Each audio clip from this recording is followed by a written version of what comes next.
Hi, everyone, and thanks for joining me for episode 679 of People Behind the Science. I'm your host, Dr. Marie McNeely, and today I'll be joined by our guest, Dr. Neil Kelleher.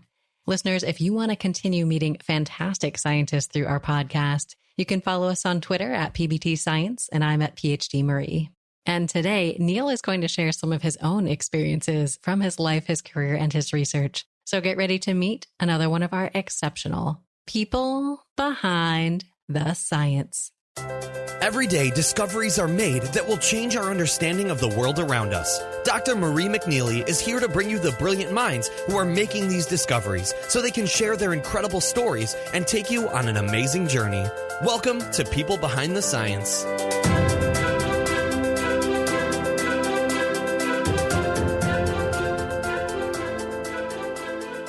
Hello, everyone, and welcome to People Behind the Science. Today, I am looking forward to speaking with our guest scientist, Dr. Neil Kelleher. So, Neil, welcome. How are you today? Oh, very fine, and glad to be here. Well, we are excited to have you on the show and looking forward to learning more about you and your wonderful work. So let's start by just telling our listeners a little bit more about you and how you got to your current position. So listeners, Neil is the Walter and Mary Elizabeth Glass Professor of Chemistry, Molecular Biosciences, and Medicine at Northwestern University. He received his bachelor's degree in chemistry from Pacific Lutheran University and his Ph.D. in chemistry from Cornell University. Neil conducted postdoctoral research at Harvard Medical School before joining the faculty at the University of Illinois in Urbana-Champaign. In 2010, he joined the faculty at Northwestern University, and Neil has received numerous awards and honors over the course of his career, including the Biemann Medal of the American Society for Mass Spectrometry, the Presidential Early Career Award in Science and Engineering, the Camille Dreyfus Teacher-Scholar Award, the Cottrell Scholars Award, the Burroughs Wellcome Award in Pharmacological Sciences, a Career Award from the National Science Foundation, and others. In addition, he's received the Pittsburgh Conference Achievement Award, the Pfizer Award in Enzyme Chemistry, and the A.F. Findeis Award in Measurement Science from the American Chemical Society's Division of Analytical Chemistry. Neil was also a Becman Fellow, a Sloan Fellow, a Packard Fellow, a Searle Scholar, and a Fulbright Scholar. And in our interview, Neil is going to share more about his life and his science. So, Neil, we're excited to get to know you as a scientist, of course, but also as a person. So, can you start by telling us what you like to do when you're not doing science? So I'm 5 feet tall, therefore basketball is my favorite thing to do, of course. But I am a bit on the short side from the Boston area originally, but moved out to Seattle. And then I picked up golf when I was but a youth.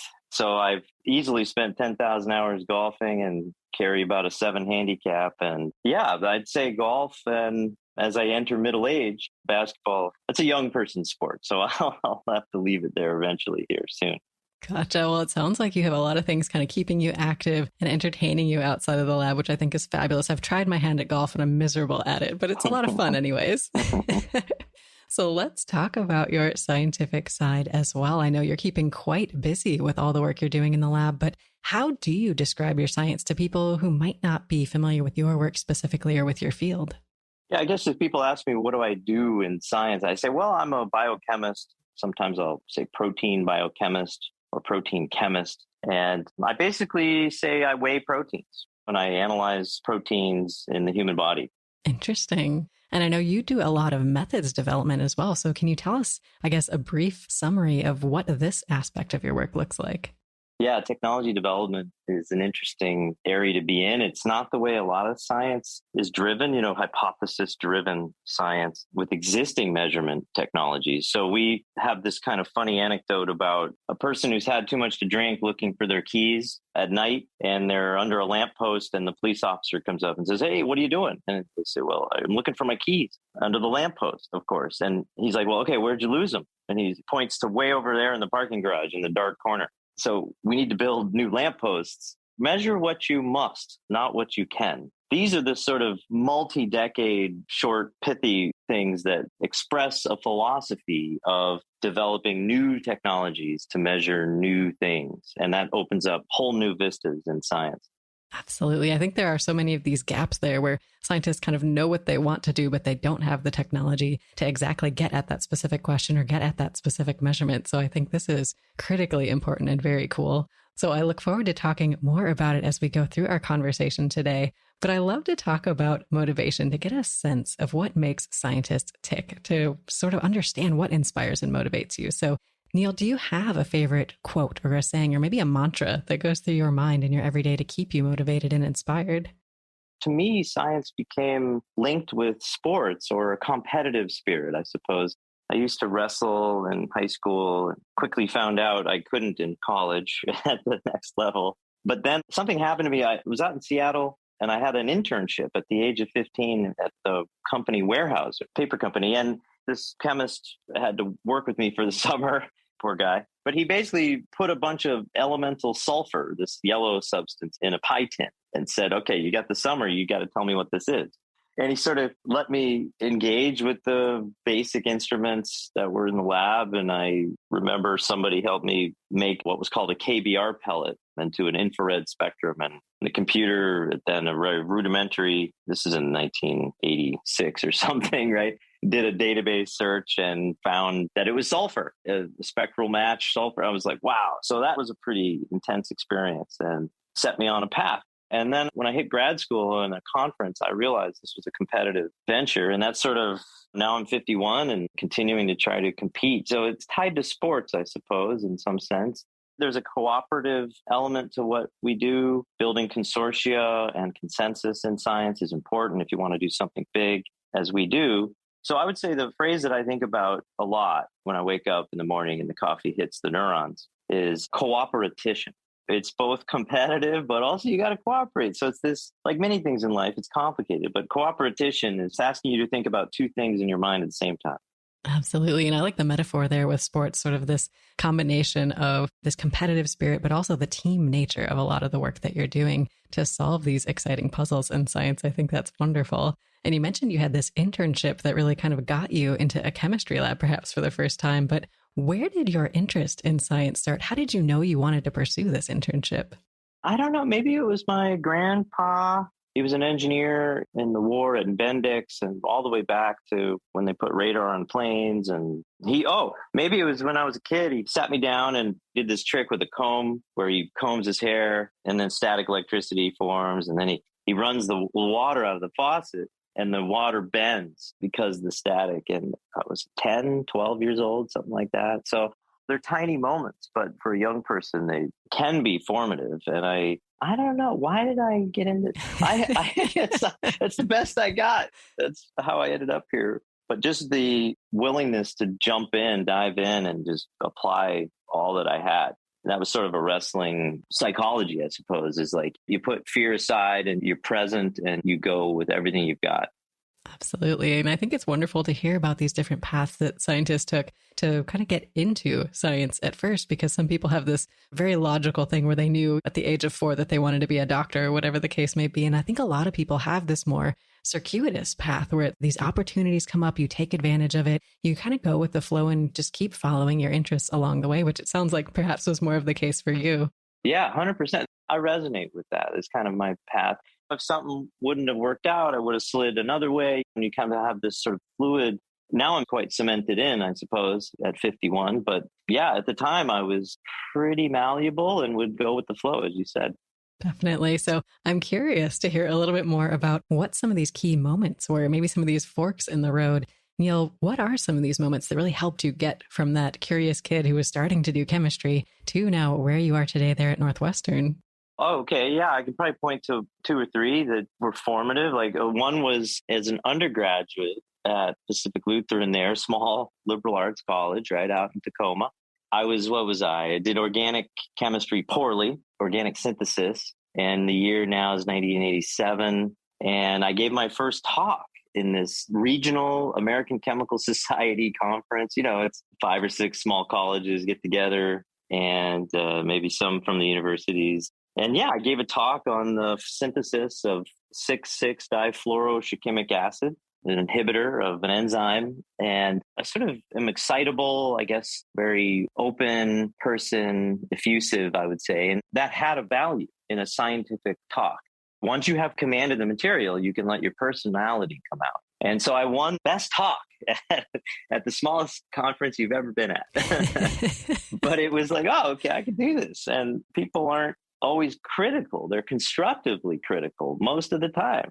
So I can handle the Q&A. And if I don't know, I just say, well, look, I don't know, but here's what I can tell you. That was another great piece of advice from my then mentor, Craig Freely. And then probably another one was then this scientific conference in 1994 in Chicago. It was my first bigger conference, maybe it was 1,000 people. And I'm like, wow, people are doing similar things to protein mass spectrometry to what I'm doing. And then that competitive element came out again. I'm like, oh, wow, the world's bigger now. And then I was quite raw, I would say, competitive wise. It was much more competition than cooperation in terms of motivation. And then I came back from that conference as a second-year grad student at Cornell, working under Fred McLafferty and Tig Bagley. These are two chemists at Cornell. And yeah, I was like, wow. And, you know, it's better to be lucky than good, I suppose, or people say you make your own luck. But I was positioned where Fred had just built the better mousetrap, this new technology, when I can get into it. But there was a 2 to 3 orders of magnitude jump in resolving power for mass spectrometry of proteins. And that was 1994. And it was just up the escalator from there. And if I didn't screw it up, I was just on this escalator ride, having fun on the way. And that's sort of my story. We got a Ph.D. in 97 out of Cornell. And I think that people get a sense about you. They can see it in you, right? And I was like, okay, I'm in it all the way. Let's go. So if you come across someone like that, you do put vibes out. So I think that's important to tilt towards success. Absolutely. And I love this idea that you mentioned that kind of once you have that grasp of that scientific material, being able to interject your enthusiasm, your personality to make these presentations more engaging, more compelling. Because I think that is so important just in general for science communication to really be able to connect with that audience. So I think that's wonderful that you learned it so early. Yeah. And I guess it was naturally my way. I had another experience of now I'm a professor at the University of Illinois, and maybe it was 2003 or 4 or something like that. And I'm serving now, I'm on the committee of a graduate student. And she had this very scholarly, very deliberative style, right? It wasn't my style. And I was trying to say to her in the advice section after she passed her qualifying exam. And one of the older professors, a guy named John Katzenellenbogen, very much my senior, hyper-accomplished scientist, he says, oh, Neil, you want her to do it the way you do it. And it just put me back in my chair. And I went, oh. So there are multiple paths. If you're not naturally sort of effusive or a natural marketing type personality, then there are many roles for people. And I'm always amazed when people have that deep gravitas, or they have a gravity well around them and they don't say much. But when they do, boy, it really has impact. So I always reminded about my way is not the only way. And you have to have the goods, right? You can't have too much of the splash or be like a donut, right? Where you're sweet on the outside, but there's nothing in the middle. That doesn't work either. Oh, definitely. Well, Neil, it's been great to hear about some of these key moments along your career path. And you mentioned a couple of people along the way, Craig Freely and others, who may have mentored you or kind of helped shape you into the scientist and the person that you are today. Are there others that really come to the top of your mind in terms of role models and mentors? Oh, yeah. So I was at the intersection of enzymology, or the study of enzymes. Those are proteins mostly that do catalysis. And then this technology field of protein mass spectrometry. And that intersection, I exploited it, I'd say, in a way that I was able to be trained deeply in 2 areas of science and combine them. So one was a grad student and then a postdoc with Chris Walsh, who's a really incredibly accomplished enzymologist and chemical biologist there at Harvard Med. And that combination of 3 letter writers, Fred, Tig Bagley, who also was an enzymologist at Cornell, and Chris. And often for jobs or awards, you need 3 letter writers. And they formed an incredible advocacy team. And that was also important. So your supporters are key. And I tried to always remember that. I mean, that's really, I think, what launched the lab, the so-called independent career at University of Illinois. That and $1 million, and off I was to the races. Well, I think it is so important to identify these mentors, these advocates and champions to kind of help you get to those next stages of your career. You're absolutely right. I think that can be critical to helping you get those positions, get those initial awards to really get you started. And you've done quite a bit since then. And I'd love to talk about some of your recent work, Neil. So is there a project that you have going on in the lab right now at this moment that you are just the most excited about and want to tell us more about today? Oh, heck yeah. So the imaging, we're now able to directly image human tissue and fly whole proteins and whole protein complexes right off a tissue and image. And we're pushing that toward the single cell limit. And mass spectra are an XY graph.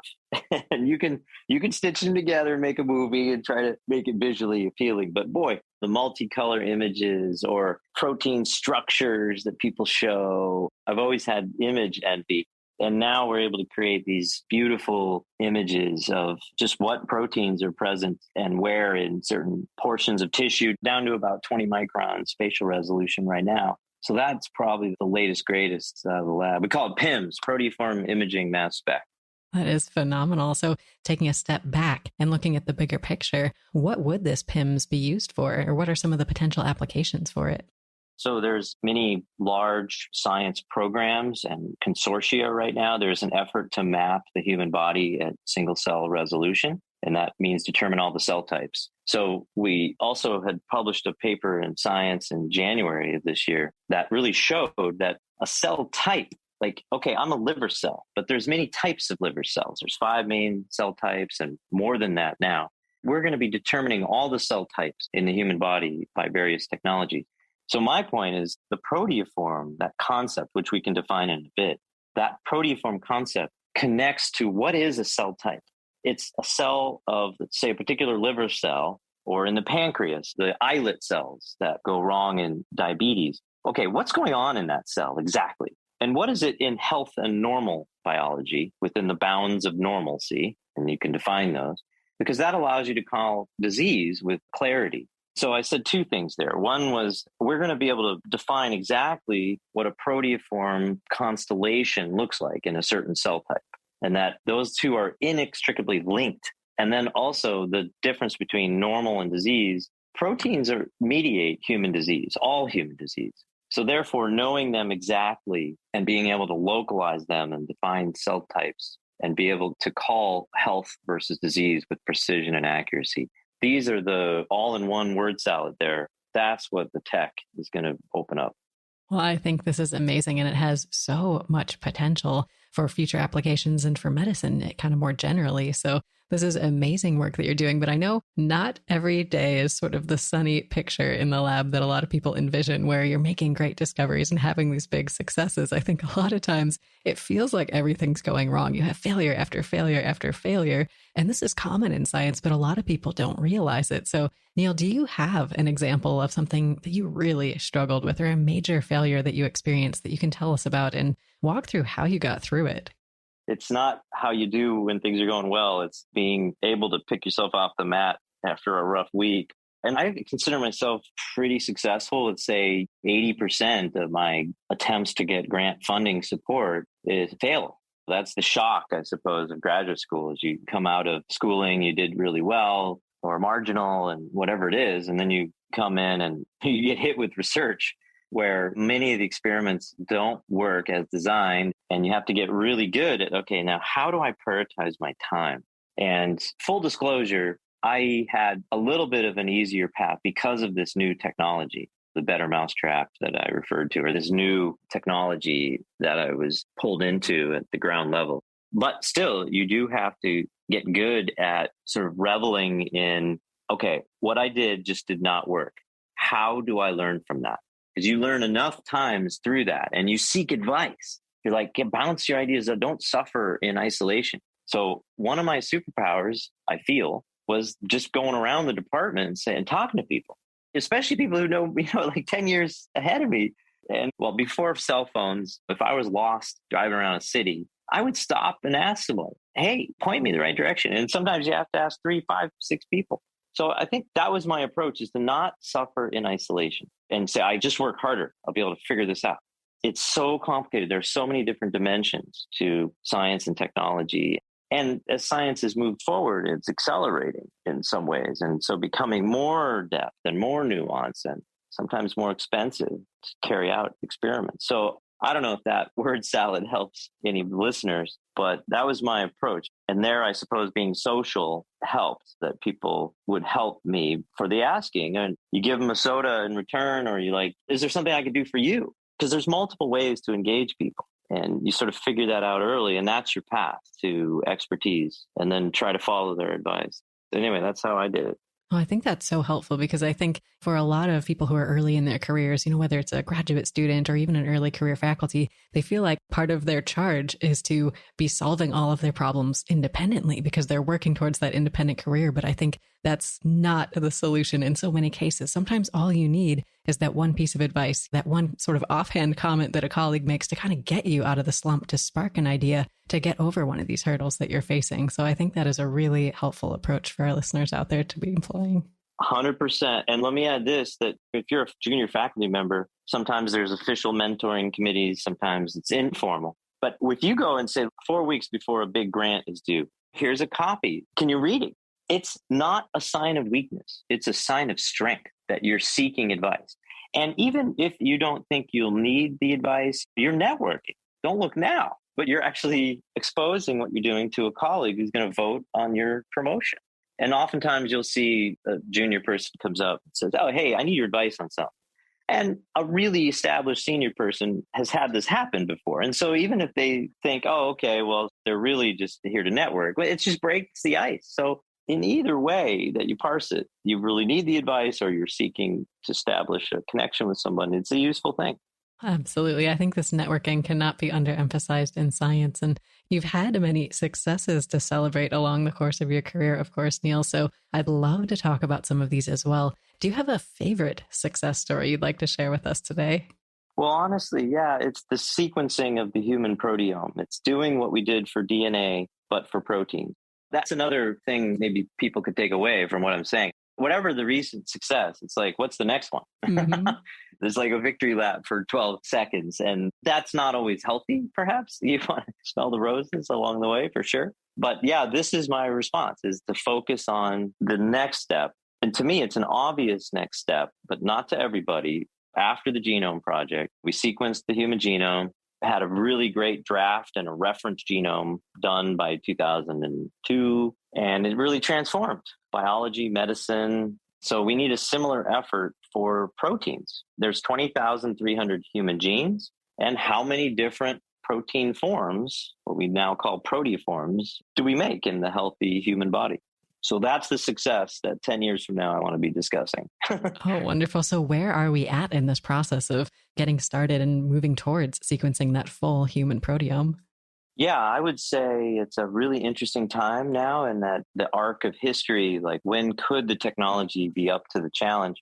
I think it's on the same arc as the Genome Project was, and we're starting, say, in 1992 equivalent. So back to the 90s with questionable music and even questionable air fashion. Correct. Yeah. So I think that's about where we're at. And we're at the awareness phase, but we've come a long way. We've got a consortium of about 400 scientists calling for the project, building awareness with scientific leadership in the United States and Europe and Asia. Resource allocation is a tough deal when you're talking about a moonshot for proteomics or protein measurement to establish and define the human proteome at high resolution. That's the Human Proteoform Project. The baseline project is scoped at $1.3 billion over 10 years. And we're about 1% of the way here as we wake up this morning. Oh, wow. Well, this is definitely an exciting project for me and our listeners to kind of keep our eyes on, keep our ears out for updates as you go through and continue to make progress in this area with a lot of wonderful scientists around the world. And I think this is one of the perks about science in general, is that you have these opportunities to work with people and to collaborate and to network with people around the world in all these different labs who are excited about the same things. And travel isn't something that people necessarily may associate with careers in science, but you do quite a bit of it to either work with collaborators, go to conferences, things like that. So, Neil, do you have a favorite place that your science has taken you? Well, I would say Germany. I had a Fulbright there, and that was to do organic chemistry in a university in southern Germany.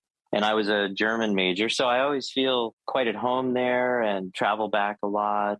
I sort of like how Germans approach science in general, which is not in any one way, but it's with a certain precision. Maybe they're known for in cars and engineering. But you're right. Travel, I mean, I've been able to travel around the world, and it's often focused on the conference at hand or with a speaking engagement. but you always get a chance to enjoy the local culture, at least for an outing or an evening or a day or two. They have this phrase in Germany, das flüssiges Brot, which means liquid bread. They're referring to beer. Yeah. Oh, that is phenomenal. So what are some of your favorite sites that you saw, activities that you did while you were in Germany? Well, as a young person that was 92, I would say the Eurorail. I was just in awe of Europe in general and did the 20 cities in 30 days thing, which is crazy. Oh, wow. So that was notable. Just to get my mind around a city. So I'll like go to the tower in the city and look around and spend hours just looking at the map, and then I'll pick where I want to go. And it's that bird's eye perspective. I mean, that's kind of how I approach science too. I'm like, how do I get my mind around this area of science? But in 1990, I was able to go to the World Championship. Germany won the World Championship in Fußball or soccer. And that was notable. But later on, I would say some of the places in the Alps are amazing. Sometimes skiing tied to a conference, like in Austria. So those sort of things. But a lot of it's just really interacting with people. And there's some great companies in my field of mass spectrometry in the north of Germany, in Bremen. There's this amazing group of companies that build some of the best mass spectrometers there. Oh, very interesting. And I know you've made a lot of progress in terms of developing mass spectrometry yourself. So did you want to talk about some of the advances or some of the successes that you've had in that area? Oh, the deep tech, Marie. You want to get geeky? Let's do it. So in 1997, I started my lab. And in retrospect, it's classic me, where I was over my head. I knew what I wanted to measure, which is intact proteins and not little peptides at 3 kilodaltons or 10 to 20 amino acids long and little pieces of protein. I wanted to go after the whole enchilada. Now we do it easily in the megadalton range, whole virus particles flying around inside a gas. If you remove all the gas out of it, so it's a high vacuum, like deep space almost. And in that vacuum, ions spin around and you measure the frequency of these, which is basically mass. The heavier the thing, the slower it spins around. And you have this 1 part in 10 to the 8 precision of measuring that frequency. It's just ridiculous. And that is the fundamental basis in what I call Fourier transform mass spectrometry, or FTMS. And that's the Porsche of the field. And there in 97, when I started my lab, I had to build an instrument. But what did I know? I hung around to people who knew. Right. So honestly, there was a supporter, mentor, friend, Alan Marshall. Alan Marshall invented FTMS in 1973 with Mel Commissaro.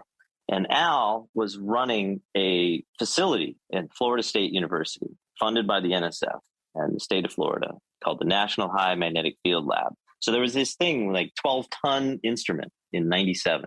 And he had built one, and I wanted to put a mass filter in front of the big magnet. So imagine something about the size of a Volkswagen bus. Oh, wow. And that's the magnet. And there's this vacuum system inside, pretty substantial construction and all the electronics to run it. And he gave me his designs. It was the first quadrupole FTMS hybrid. And the year was 99 by the time it was done. And then we moved it up to my lab at University of Illinois, got stopped by a police officer transferring big aluminum tubes. Oh, geez. Anyway, on the way to Illinois. That was an interesting evening. And then we got it all set up in Illinois. And actually, the magnet quenched on 9/11. Oh. So that was a really bad day. Talk about bad days for the country. September 11, 2001. It's just a crazy day for me, but the country more so, and all the victims and all of that.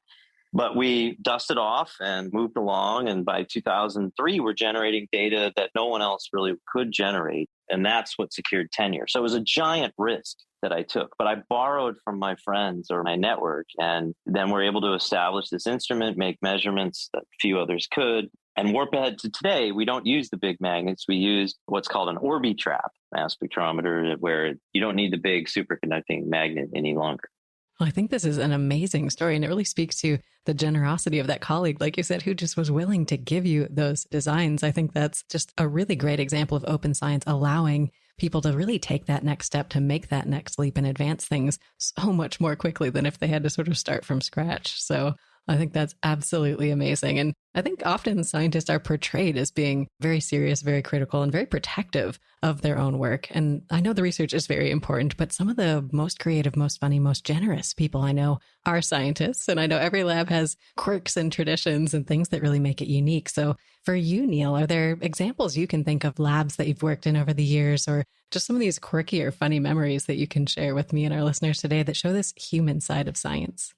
So sometimes there is a time to be competitive and really drill into something and just plant your flag and think small, play small ball for that smaller game. But there's also a way of thinking that is bigger, and big thinking doesn't come naturally to everybody, and it's not always valuable, not uniformly.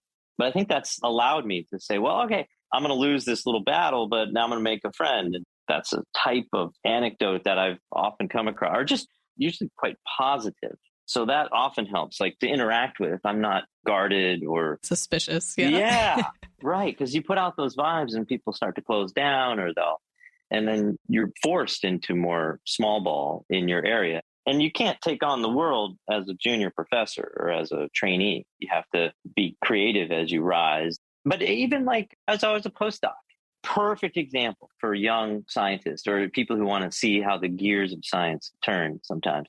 I was a postdoc at Harvard Med, intensely competitive lab, top advisor, best postdocs in the country. How did I even get there? And another postdoc and I started to clash on an exciting new antibiotic. And there were new derivatives of this new antibiotic. And so who's going to be first author on the paper? Oh, that's rough. Yeah. But here's where this pivot from small thinking to bigger thinking. Is this a hill I wanted to really defend? You're going through the weeks and then there's tension, and you have to be able to deal with tension and still smile and handle it. And I really wasn't good at that at the time. I'm still not great at it, but letting emotion flow over you and then be able to respond even in one meeting. We forced the boss into a meeting and here it was, right, on some Tuesday. So I sit down and in the first 15 minutes, something clicked. I don't even know where it was, where it came from, whatever. This other postdoc, he made his case. And when the time came for me to respond to that, I simply said, okay, yeah, take it. I'll be second author. We're done here. And I almost could see I was easing his job. It's like lose the battle, win the advocacy. And from that moment on, things come back to you. And that's a perfect anecdote for me where I was like, oh my gosh, that was so the right maneuver. Rather than just burrowing in like a tick and just not letting go. And I gained so much more by just letting that go and just help. What can I do to help? I remember that now. It was 1997 in Boston, right? And it's a little easier in the culture of chemistry where you publish a little bit more at a higher rate. And so I had other papers to lean on that were the vehicle, how I could build my CV and show people I was productive. But in biology and or like high energy physics, sometimes there's fewer papers, many more authors. You have to get knowledgeable about how to build your career in a field specific way or in the context of your journey. That was a moment I remember. And I think a really great example of just some of the challenges that can come up when you're working with, in some cases, a lot of different people, a lot of different personalities. Sometimes you do just have to make that compromise so that you can move forward and you're not just stuck in this project at a dead end where people are at an impasse because they can't come to agreement on what to do next.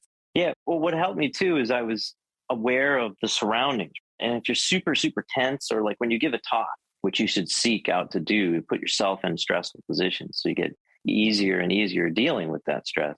You sort of read the room, have empathy. I think that maybe that's where it came from, is I have empathy for my audience. I had empathy for my boss at the time who took off his glasses and then rubbed his face at about the 8-minute mark. And I just looked at him and, oh, this is not amazing. This is not productive. Yeah. It's like, he just wants to move his science forward. So can we do that? And I'm like, yeah, we could do that. Well, I think that is a great story to share. And I think it allows you, like you said, to move forward, to continue advancing the science, answering these big questions that you're working on. And I know oftentimes, Neil, things like funding, staff, technology, feasibility, these sorts of things kind of hold you back from doing everything you'd like to do. So if we took away all of the barriers, no limiters here, Neil, what is the one question you would want to answer most? What is the human proteome at the molecular level? Just define it and then be able to be that fly on the wall at the protein level. So Proteins are proximal to our disease and our traits we call phenotypes. That level of biology is just what I think about. If I could just shrink down whatever that science fiction movie was, shrinking down to the, say, angstrom scale to see how all the machinery of life works and the complexes that drive it and how they go wrong. Because if you know how they go wrong, you can really intervene. You can detect disease early with confidence and precision, and then intervene and monitor those inventions. And so precision medicine has been thrown around for a long time. But to get there, it means you got to do precision proteomics. So oftentimes people liken the human body to a football game, an American football game, where the coach's playbook is the genome or the DNA, the instruction, and then the huddle is the RNA. But can you predict the outcome of a football play? Heck no. So that's protein level. That's the level of life. And there's many other kinds of molecules, but proteins really are the players. And we don't even have the list of all the players on the field. So that's why I come down to earth and say, look, we just need to define human proteome precisely. And that means asserting about 1 billion proteoforms for $1 each. And that's one expression or a way to make pragmatic what we could do this decade. And the private sector has taken a big move on this. There's been about 2+ billion put on the table in about 10 or 12 different companies for next-gen proteomics. This means single molecule protein sequencing, single cell proteomics. So I think the government can put leadership out in front and say, look, we need the reference proteome like we had the reference genome 20 years ago. Oh, definitely. And I think this project, as we've discussed, has so much potential to transform a lot of different fields in science and medicine. So definitely a worthy pursuit for this sort of unlimited project.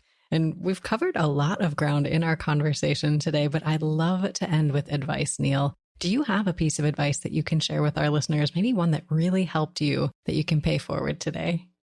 I would say it's stick-to-itiveness or persistence. But paradoxically, I have to throw in flexibility.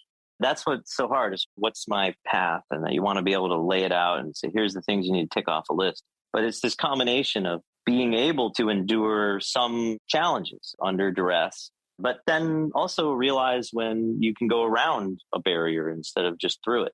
And sometimes is when the stakes get high, to be able to remain calm or set aside your feelings about really wanting to succeed. So sometimes some of the most driven people, they don't have the persistence in their career vector or in STEM in particular. Oh my God, screw it. I don't have to stay in STEM.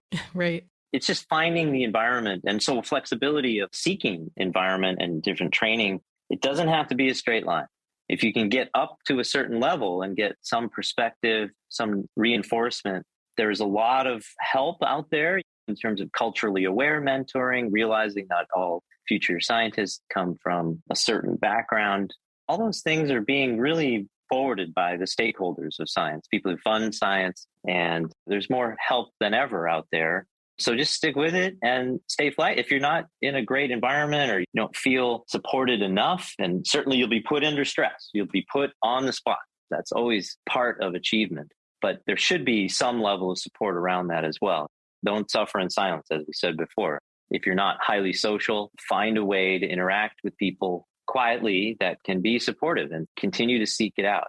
And if it's not there, that could mean change research groups, seek different advice, change universities, change organizations, change companies. I think that's the flexibility piece. And if you get far enough, you will be rewarded. I mean, it's an incredible thing to be able to push the boundaries of knowledge of the molecular world around us. So just stick with it. Absolutely. Well, Neil, that is such an important message to share with our listeners out there. Thank you so much. If our listeners want to learn more about you and the work that you do, what is the best way for them to do so? Yeah, I'm on Twitter at NLK Proteomics, and then Proteomics, Northwestern Proteomics website is a more official line, and it's a long address, but it's proteomics.northwestern.edu. Perfect. Well, listeners, definitely check out that website. Get connected with Neil on Twitter. Neil, it's been such a pleasure to have you on the show today. Thank you so much for your time. Hey, Marie, thank you for your time. And you're a real pro. I really appreciate your time and interest. And thanks again. Well, it's been great to get to know you, listeners. Wonderful to have you here with us as well. We look forward to seeing you next time on another episode of People Behind the Science.